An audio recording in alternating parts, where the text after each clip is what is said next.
Karena sabar istrinya cerewet. Ada. Karenanya yang laki-laki ini kalau ingin cepat jadi wali, cari yang cerewet. Dulu ada ulama, ada syekh ya. Ada ulama di Yaman, Syekh Abdul Rahman Bajal Haban. Beliau ini terkenal wali karena sabar pada istrinya. Dan beliau gak tahu kalau dikenal orang. Lama-lama gak tahan.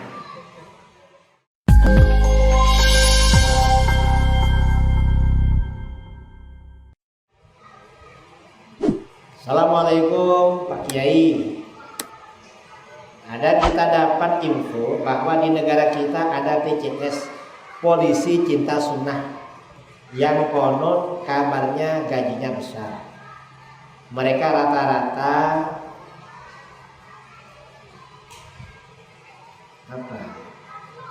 salaf atau orang yang cinta sunnah, kaum salaf atau orang yang cinta sunnah.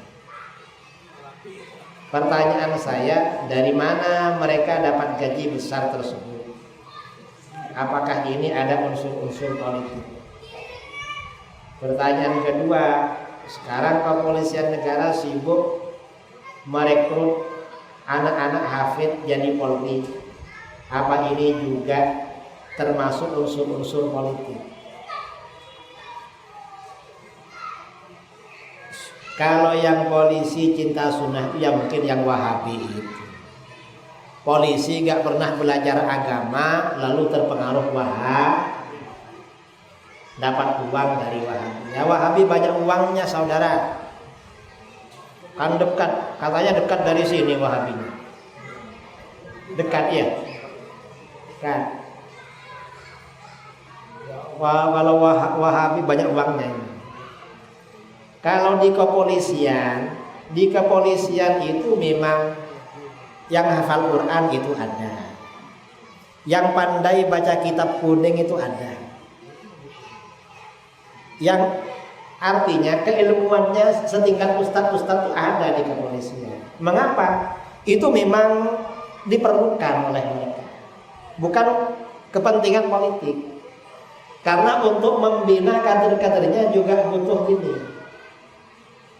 Butuh ustadz, ada ustadz di kepolisian yang jadi imam, jadi apa. Di tentara ada juga seperti itu. Karenanya kalau anak punya keistimewaan, misalnya hafal Quran, atau juara bulu tangkis, atau juara pingpong, pokoknya istilahnya bidik misi kan, itu gampang jadi polisi. Ya bukan unsur politik, karena memang negara kita mayoritas muslim. Nah, pendekatan kepada umat Islam itu tentunya ya harus tahu karakter umat Islam.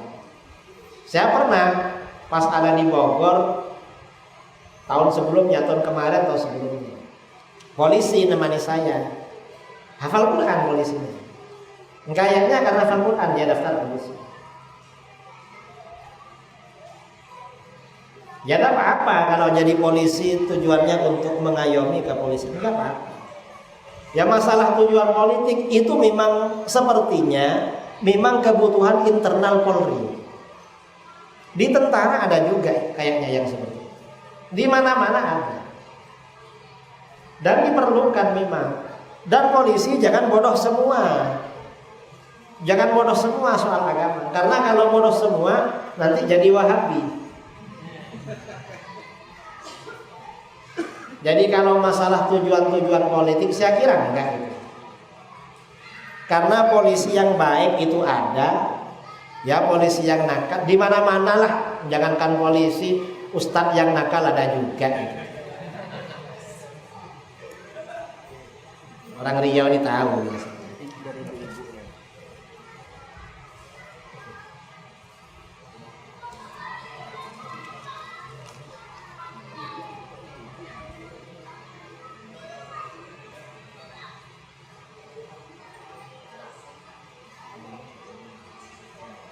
Saya mau bertanya, Assalamualaikum Ustaz. Saya mau bertanya, bagaimana ciri-ciri istri yang salihah?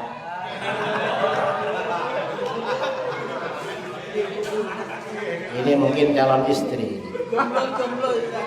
Apa?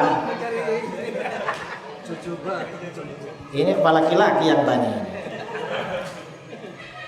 Kalau di dalam Al-Quran, fas-salihatu qanitatun hafizatun lil ghaibi bima hafizallah.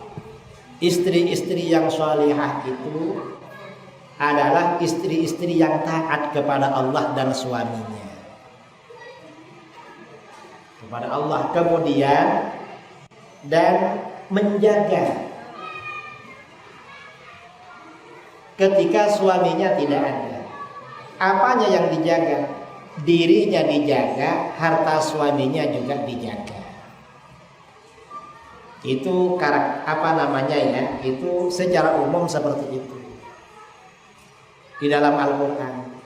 Ya pokoknya taat kepada Allah, taat pada suaminya itu sudah salihah.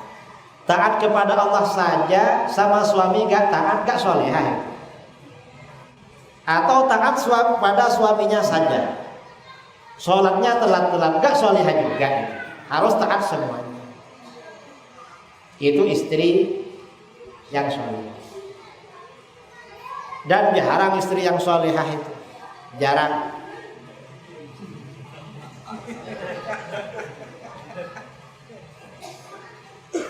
Jarang ya, jarang. Ya adalah salihah-salihah kecil itu. Dibandingkan yang lebih nakal itu agak salihah. Tapi kalau salihah betulan itu jarang. Dan bagi laki-laki, kalau misalnya istrinya cerewet, istrinya apa, ya biarkan, yang sabar.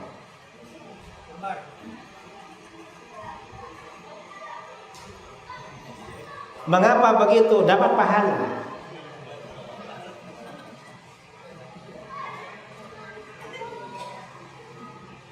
Dapat pahala juga itu kalau. Malah ada kisah ya, ada orang diangkat derajatnya menjadi waliullah karena sabar istrinya cerewet. Ada. Karenanya yang laki-laki ini kalau ingin cepat jadi wali, cari yang cerewet. Dulu ada ulama, ada syekh ya. Ada ulama di Yaman, Syekh Abdurrahman Bajal Haban. Beliau ini terkenal wali karena sabar pada istrinya. Dan beliau gak tahu kalau dikenal orang. Lama-lama gak tahan. Istrinya marah terus gak tahan. Akhirnya dia mikir, daripada gini yang enak bertapa di gua. Gak kuat juga. Akhirnya masuk ke dalam gua. Setelah masuk dalam gua, dia pikirnya sendirian di situ. Gak taunya di situ sudah ada 2 orang yang bertapa.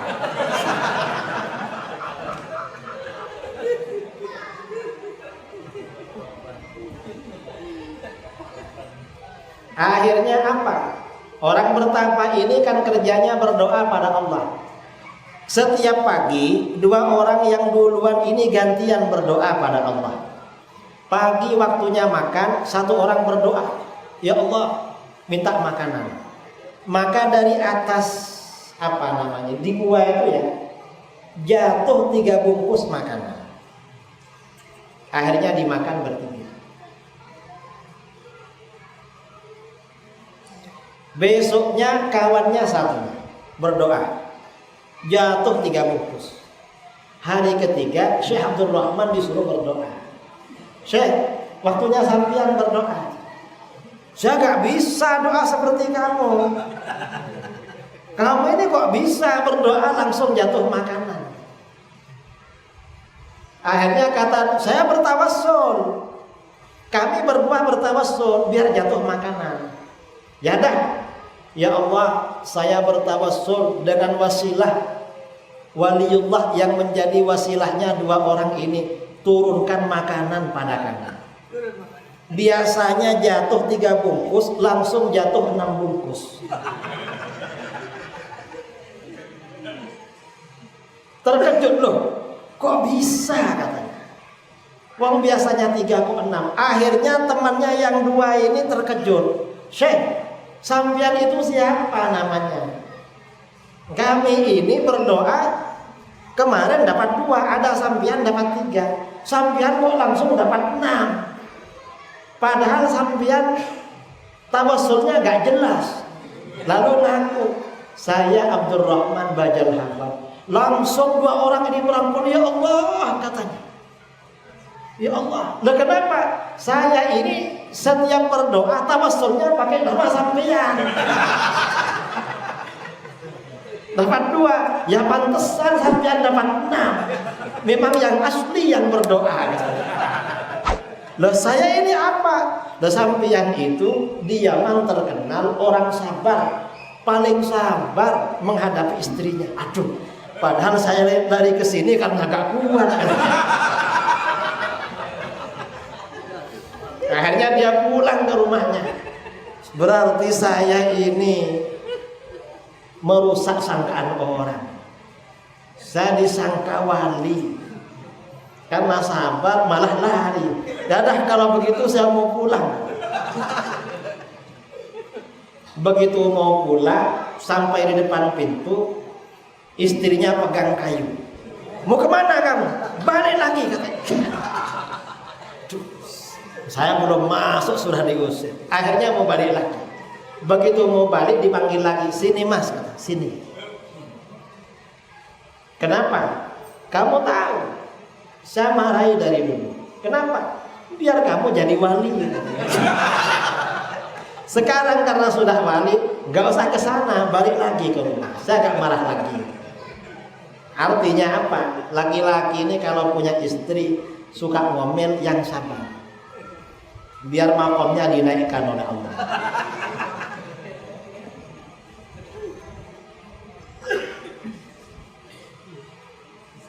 Apa hukum tahlilan kiai? Tahlilan ini hukumnya sunnah. Kalau yang dimaksud tahlilan bacaan-bacaan itu.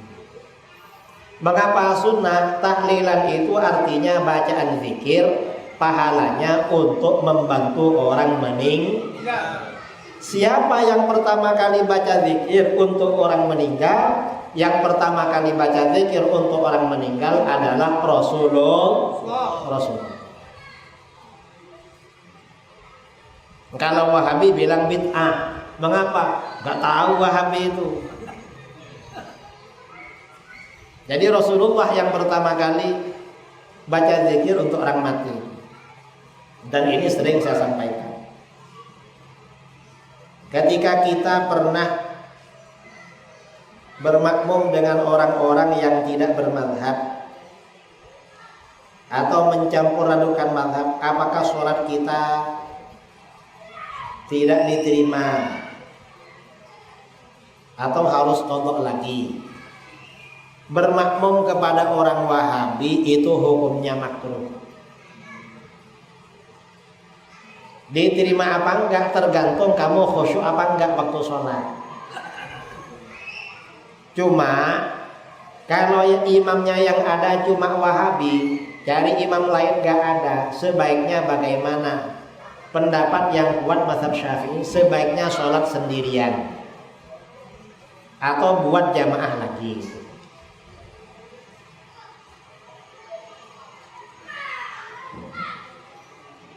Bagaimana caranya ikhlas melayani suami yang berpoligami? Apakah termasuk ikhlas? Apa ya?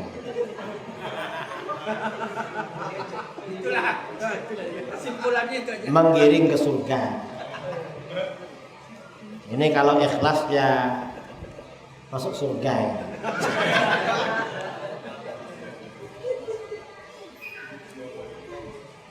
Wah, saya nggak tahu yang ini.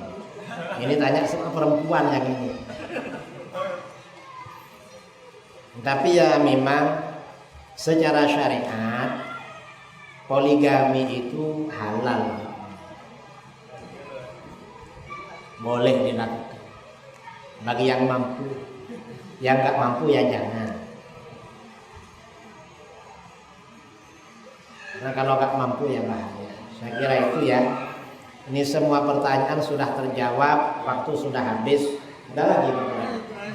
Terakhir, waktu kurang 2 menit. Ini dari yang akidahnya, yang saya tanyakan, yang asma wa sifat itu gimana? Ruang yang asma wa sifat. Kalau dia bilang kedua itu sekarang keterangan yang asma wa sifat itu apa yang asma wa sifat sehingga sampai menakan kepada kita Ahlussunnah wal Jamaah.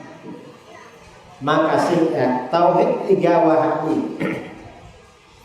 Tauhid rububiyah dan uluhiyah itu tujuannya untuk mensyirikkan dan mengkafirkan orang yang bertawassul, bertabarruk dan beristighatsah. Tujuannya itu. Sumbernya dari mana?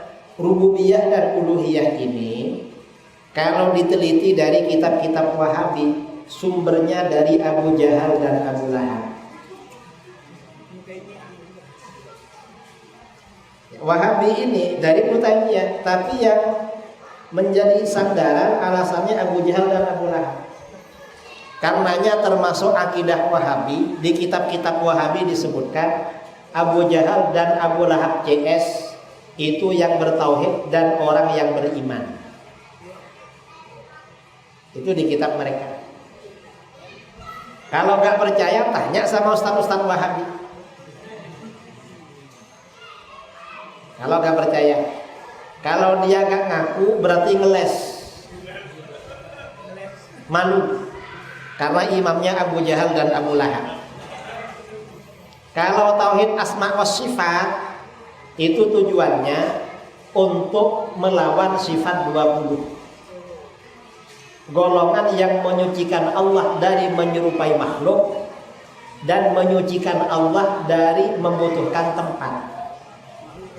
Ini tauhid asma wa sifat. Dan sumber akidah Mujassimah. Sumbernya dari mana? Asma wa sifat ini sumbernya dari Yahudi. Karena dalam masalah ini akidah Wahabi asma wa sifat mirip akidahnya Yahudi.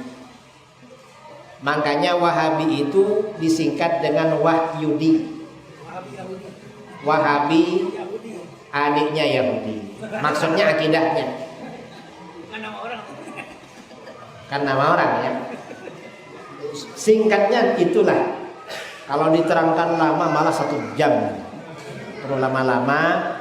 Waktu ini sudah habis dan ini makanan sudah dibagi-bagi. Kita tutup dengan doa.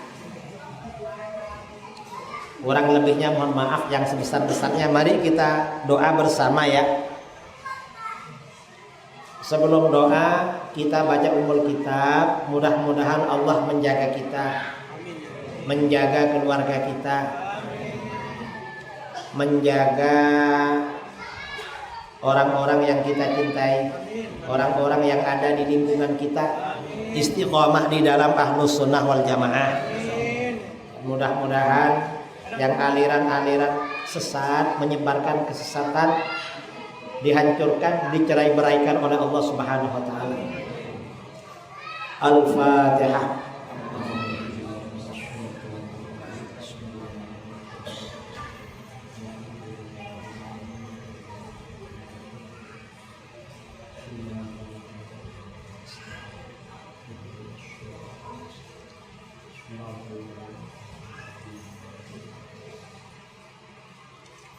Bismillahirrahmanirrahim. Alhamdulillahirabbil alamin. Hamdan yuwafi ni'amahu wa mazidah.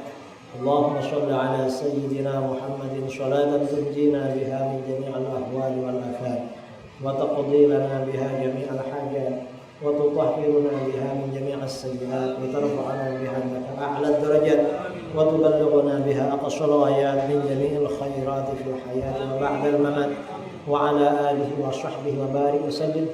اللهم آتنا في الدنيا حسنة وفي الآخرة حسنة وقنا عذاب النار ربنا هب لنا من أزواجنا وذرياتنا قرة أعين واجعلنا للمتقين إماما اللهم إنا نسألك الهدى والتقى والعفاف والغنى اللهم قسم لنا من خشيتك ما يحول بيننا وبين معصيتك ومن طاعتك ما تبلغنا به جنتك ومن اليقين ما تهون به علينا مصائب الدنيا اللهم متعنا بأسماعنا وأبصارنا وقوتنا ما أحييتنا واجعله الوارث منا واجعل ثأرنا على من ظلمنا وانصرنا على من عادانا ولا تجعل مصيبتنا في ديننا ولا تجعل الدنيا أكبر همنا ولا مبلغ علمنا ولا تسلط علينا من لا يرحمنا اللهم زدنا ولا تنقصنا وأكرمنا ولا تهنا وأعطنا ولا تحرمنا وآثرنا ولا تؤثر علينا وأرضنا وارض عنا واغفر لنا ولوالدينا مشايخنا ومعلمينا وأصحابنا وأحبابنا وذوي الحقوق علينا ولجميع المسلمين والمسلمات والمؤمنين والمؤمنات الأحياء منهم والأموات وصلى الله على سيدنا محمد النبي الأمي وعلى آله وصحبه وبارك وسلم تسليما كثيرا سبحان ربك رب العزة عما يصفون وسلام على المرسلين والحمد لله رب العالمين صلاة الله